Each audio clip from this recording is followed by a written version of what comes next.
The lower Zambezi is where you go for lion, elephant, buffalo, the great game. The pursuit of truly dangerous game has an effect on the hunter that's a curious blend of excitement, fear, and fascination. To close in on an animal that has the physical ability to bring your life to a quick, if messy end, delivers a rush to your system that none of the lesser game, no matter how prized or exotic, can provide. Join Gunnar and Louise Carr as they hunt with Ivan Carter in the lower Zambezi of Zimbabwe as we open the pages of Trijicon's World of Sports Afield.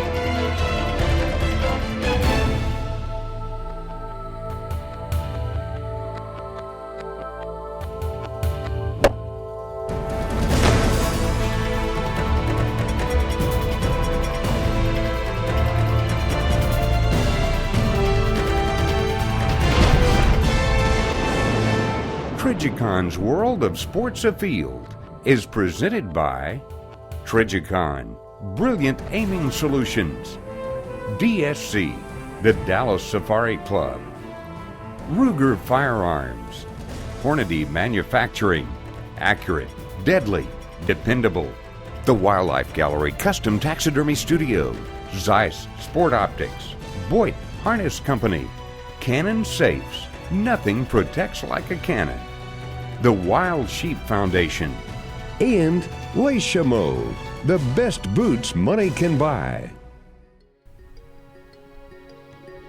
You know, as your light aircraft touches down in your safari area, it normally symbolizes the very end of a lot of traveling, very often 2 or 3 big flights, and finally your light aircraft flight. And as you step out and get your feet onto African soil, you know that the journey's over and the safari's about to start.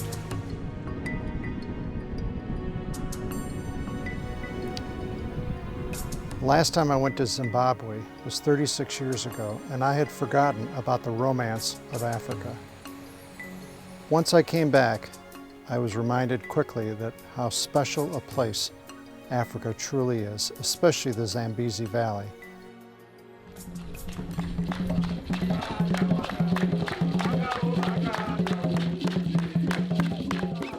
Gunnar and Louise arrived at one of Chafudi Safari's well-appointed camps, which would be their home for the next 14 days. A comfortable camp is an important ingredient in any safari, and the classic tinted safari camps in Chafudi's Jawari concession offer a bit of luxury in the very heart of Zimbabwe's most pristine wilderness. After the traditional greetings, the Clars got settled into their accommodations and enjoyed a quick lunch with a beautiful view.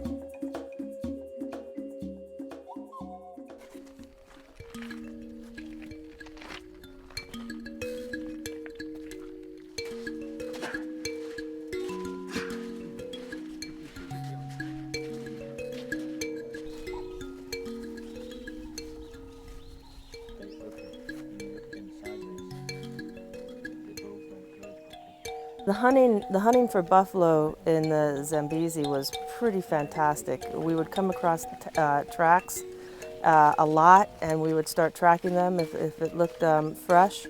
And it was very challenging, a lot ups and downs and gullies and thick grass and across large open pans, and it was a great style of hunting.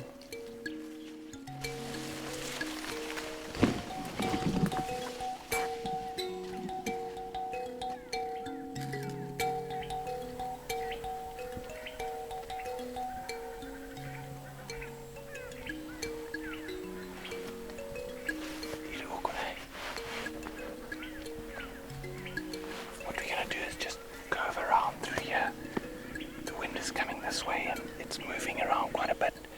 I think there might have been one or two here that have run off, but I'm thinking there's some more on that side.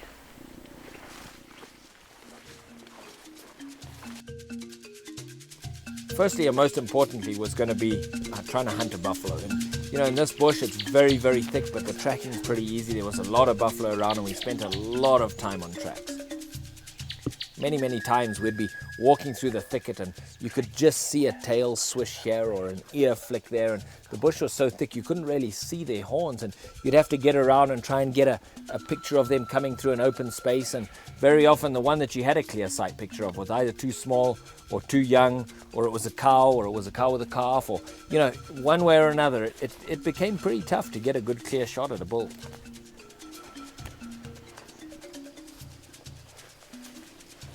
What's happening with this? Why this group is on the move so much? Why is that? Every buffalo that was in the group was a mature cow except for one bull, and he was just a young bull, and they all had calves. And you know, with the giant lion population here, just today we've crossed over 5 different groups of lion tracks. And I think that's what's making them so nervous. And I think as they crossed that open ridge, we got to see all of them relatively clearly enough to see if there was a mature bull and see if it's worth, you know, investing the rest of the evening in. But man, we've got 5 or 6 hours invested here. Sometimes it's a bummer when it works out like that, but that's why it's hunting, right? That's not a lot of bull. That's not a lot of bull. That's not a lot of bull. Ivan Carter and Louise Clark enter the Buffalo Badlands when Trijicon's World of Sports Afield continues. The hunting tradition, brought to you by Dallas Safari Club. I'm Diana Rupp, Editor-in-Chief of Sports Afield magazine, with this week's installment of The Hunting Tradition. Today's typical African safari is very different from what it used to be. A safari in East Africa at the beginning of the 20th century, the period when Theodore Roosevelt went on his famous African trip, was known as a foot safari. There would have been 100 or more people involved, including the hunter, the professional hunter, trackers, skinners, and cooks, but most of them would have been porters who carried the tents, camping equipment, and food for the entire group. They couldn't use pack animals because diseases carried by tsetse flies would kill horses and donkeys. After World War I, vehicles came into common use on safari. Typically, the professional hunter and the visiting hunter or hunters would ride in a hunting car, and a baggage truck would follow, carrying a staff of 12 to 20 people, as well as tents, food, and fuel. These safaris would be out in the field for 2 or 3 months, and they'd be totally on their own.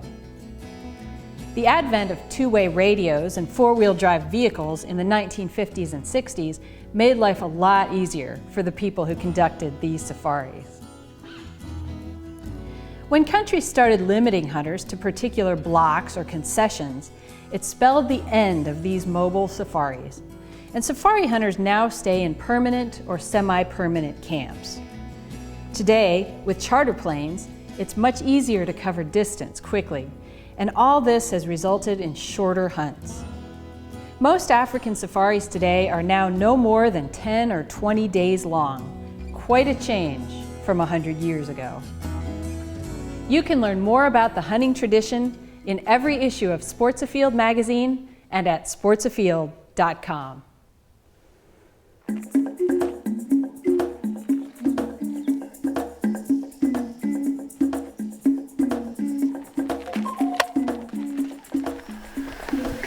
These buffalo that we saw from the vehicle, it looks like they didn't run very far because they just kept stopping and looking. So we've been pretty quiet getting off the vehicle.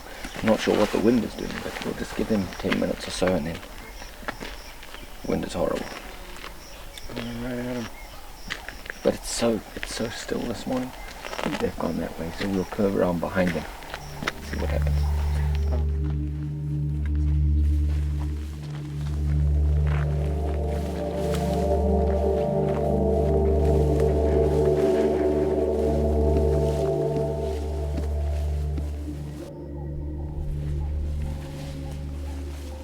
It was very hot, and they went into the very thick stuff. I think that's kind of what they do, milling about there and kind of moving through.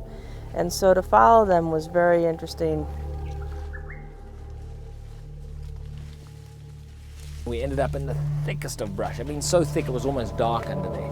And we were sneaking around. We could hear the bulls. It's the rutting time during March in Zimbabwe. And so, you know, during the rut, a lot of the bulls are fighting and grunting and growling at each other. And so it was really a matter of following that sound until we could go close enough to see them. And, you know, at one point we literally had buffalo all around us, some of them as close as 10 or 15 yards. And the bush was so thick you couldn't really get a very good sight picture. So it was a bit of cat and mouse there for quite a while. You could hear the cows calling to calves. You could hear bulls fighting in the back, and but you couldn't see them all. They were in very thick stuff, and you get a glimpse of them coming through one part and some more. But basically, you're tracking sound, and it made for a really exciting hunt.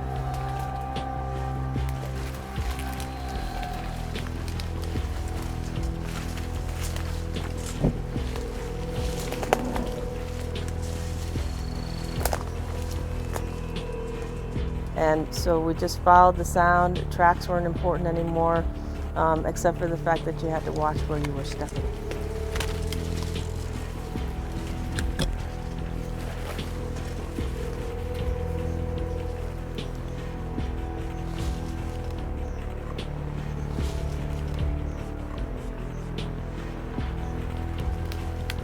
You know, sooner or later, with this cat and mouse, you are going to get a shot. And the bush was so thick that we were crawling around, and sure enough, before long we really did get to see a couple of really good buffalo at the back of the herd, so we eased in hoping that we'd get a shot.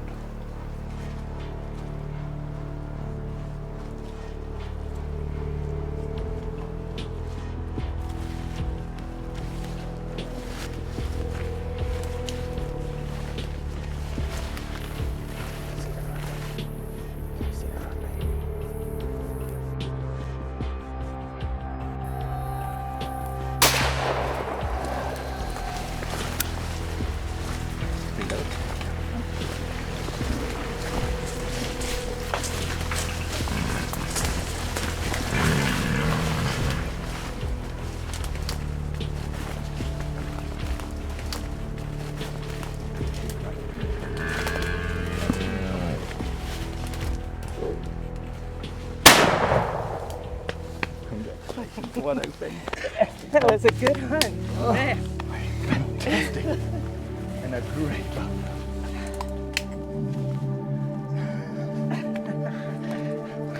Yeah.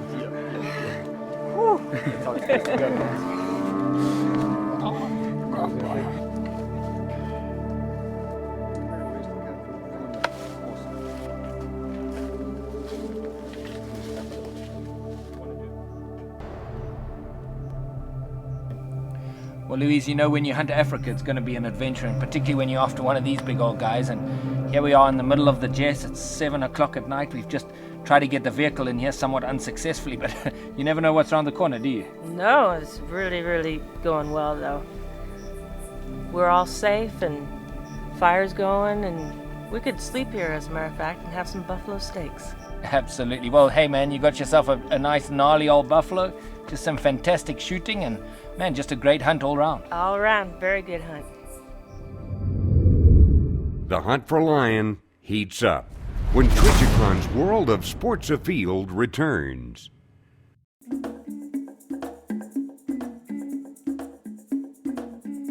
The Zambezi Valley's got way too many lions at the moment. It's a fluctuating population, which means that may not have been the case 10 or 15 or 20 years ago.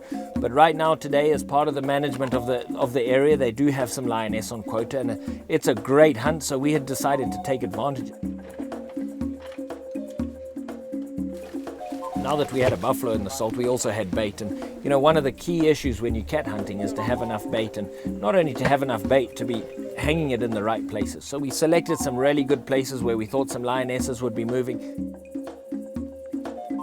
One of the special things about this was the whole hanging of the bait. And we had put out bait in several different trees, and to be part of that process, to watch the bait being hung, how they did it, it's a lot of work. And I was anxious to see if this baiting would really work in bringing in a lion. One of the great surprises of the hunt was that Ivan had some Primus trail cameras that he hung in various positions over the different baits that we had hung. And it was so great to come back at the end of the day and with the memory card, check on the computer and see all the different animals that had come in to view of the trail camera. It was really an unexpected plus of the hunt with the Primus trail cameras. And so we got some baits up and started the whole idea of checking baits and doing our bait run while we continued to hunt.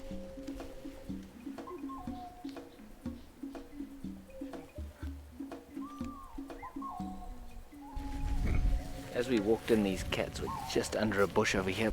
Just heard them running off. They didn't even growl at us, so at least we know they're in the area. 2 females right here. Pretty exciting, eh? 2 females. Yeah. We found that a couple of lions had been visiting one of our baits, so we decided to build a blind on the site. And I had built blinds in the past, but this was a whole unique experience in that putting up this blind in a strategic location, downwind from the bait, and yet all that went into building the blind. The guys even brushed the path totally clear of vegetation, and we could approach the blind on this little private path that we had made, so we could go in there and even leave it in the evening absolutely silently. The bait is up, and the next move is up to the big cat. When Trijicon's World of Sports Afield returns. And now, Inside the Hunt, brought to you by Hornady. On Inside the Hunt today, let's talk about gun safes. You know, I lived in LA years ago, and I was burglarized not once, not twice, but 3 times. I lost all my guns. This was back in 1981, and I tell you what, since those days, I have never been without a gun safe, and it's just a great feeling of security.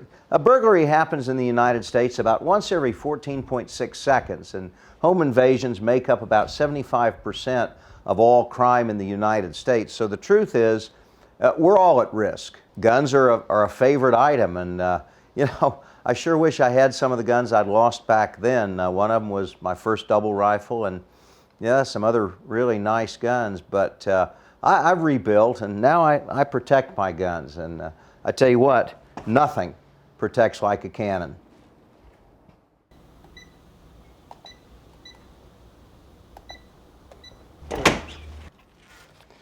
It's a great feeling of security to feel that solid sound of a great safe like a cannon's door opening. But whatever you do, you want to make sure they're installed correctly. You want to make sure that you're absolutely bolted down to a good solid slab, and I am real happy to have my guns protected by Cannon. This segment is brought to you by Cannon Safes. Nothing protects like a cannon.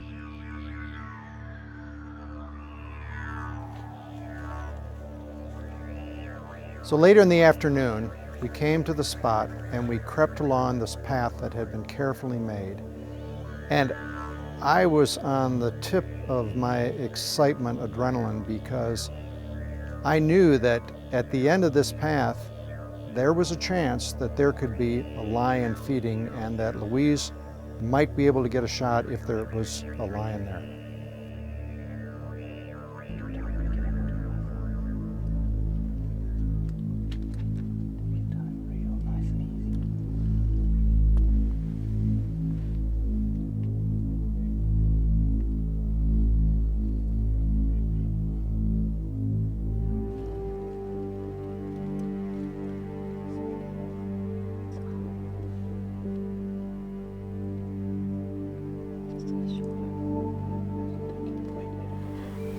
Okay, just wait for it to drop down. Just wait for it to drop down.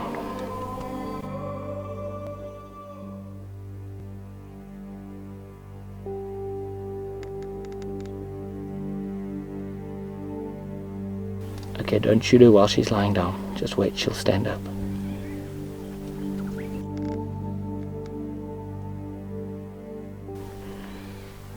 And just shoot her right on the shoulder when she does.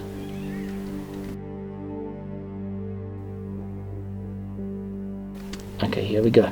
Right on the shoulder.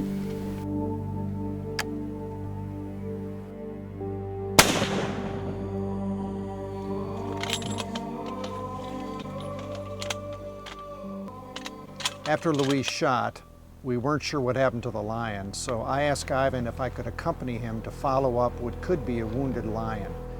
And I think it's the most exciting thing I have ever done in my life, being side by side with Ivan, both guns drawn, ready for whatever may come out of the bush.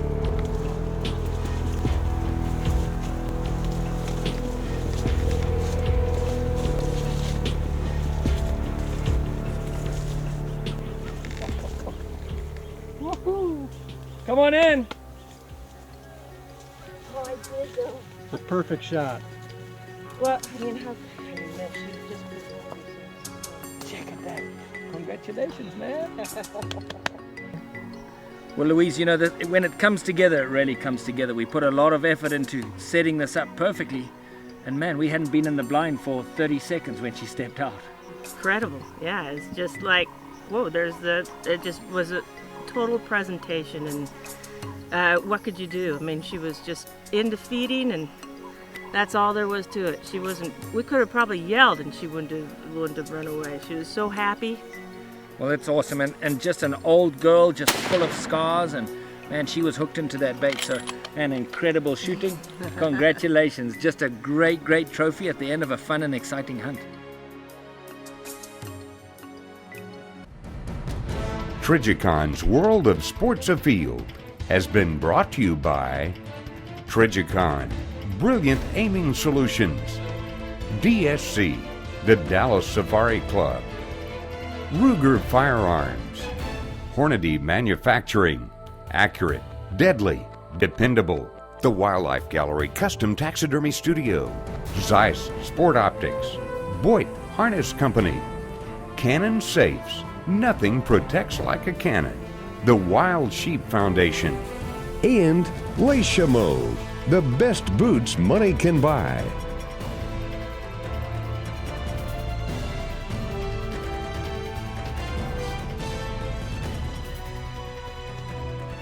Closed captioning provided by Getting Involved, a guide to hunting and conservation for kids.